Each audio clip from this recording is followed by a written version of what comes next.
ევროკავშირთან ასოცირების ხელშეკრულების ხელმოწერა და ამ პროცესში პარლამენტის როლი. სწორედ ამ თემაზე საუბრით გახსნა ბიუროს ხდომა პარლამენტის თავმჯდომარემ დავით უსუფაშვილმა. დღევანდელი დღე ისტორიულად შეაფასა დოკუმენტის რატიფიცირება სწორედ პარლამენტმა უნდა მოახდინოს უკვე შემდგომ პროცესში. სავარაუდოდ რატიფიცირება ივლისში ჩანიშნულ რიგგარეშე სესიებზე მოხდება. ეს დოკუმენტი უკვე პარლამენტს გადმოეცემა და საქართველოს პარლამენტი იქნება ქვეყნის ის ორგანო, რომელიც საბოლოო გადაწყვეტილებას მიიღებს ამ თემაზე და მოახდენს ხელშეკრულების რატიფიცირებას. ასე რომ ჩვენ პარლამენტს ასევე გვეკისრება ძალიან მნიშვნელოვანი როლი ამ ხელშეკრულების გაფორმების პროცესში და რაც ყველაზე მნიშვნელოვანია შემდგომ მისი იმპლემენტაციის პროცესში.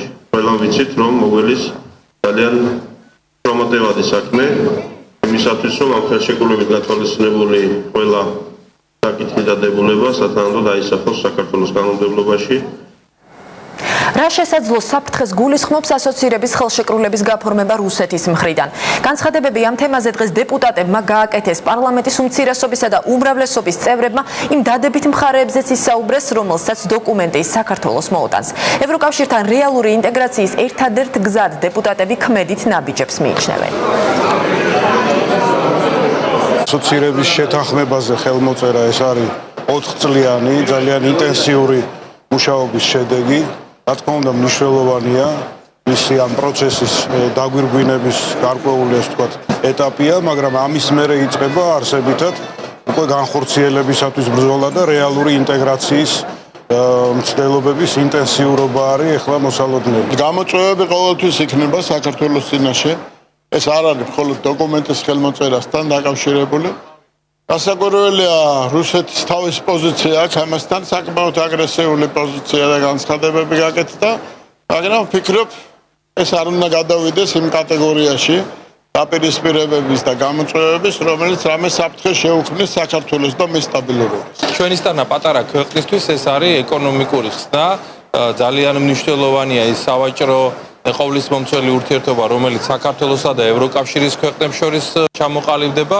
ამავე დროს საქართველოს ხდება უკვე ძალიან საინტერესო ქვეყანა, იმიტომ რომ იმ ქვეყნებისთვისაც, რომლებიც არ არიან ევროკავშირის წევრები, საქართველოს ხდება ერთგვარი დამაკავშირებელი ევროკავშირთან სავაჭრო და სხვადასხვა თანამშრომლობის თვალსაზრისით და აქედან გამომდინარე საქართველოს როგორც სახელმწიფოს ფუნქცია ერთი ათად მატულობს. არსებითად გადადგმული ნაბიჯია ევროინტეგრაციის თვალსაზრისით.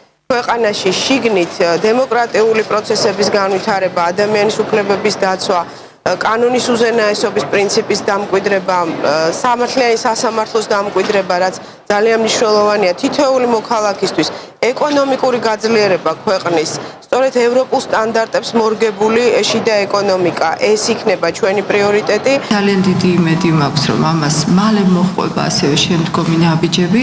და თითოეული ქართველი ცხოვრების გაუმჯობესება 1200 გვერდიან დოკუმენტზე ხელის მოწერას. ეს გულისხმობს უკეთეს ცხოვრებას, ეს გულისხმობს უვიზო მიმოსვლას ევროპასთან რამდენიმე წელიწადში მაქსიმუმ 2016 წლისათვის. ეს გულისხმობს მეტ უსაფრთხოებას, ეს გულისხმობს ქართული პროდუქციის განთავისუფლებას საბაჟო ტარიფებისაგან.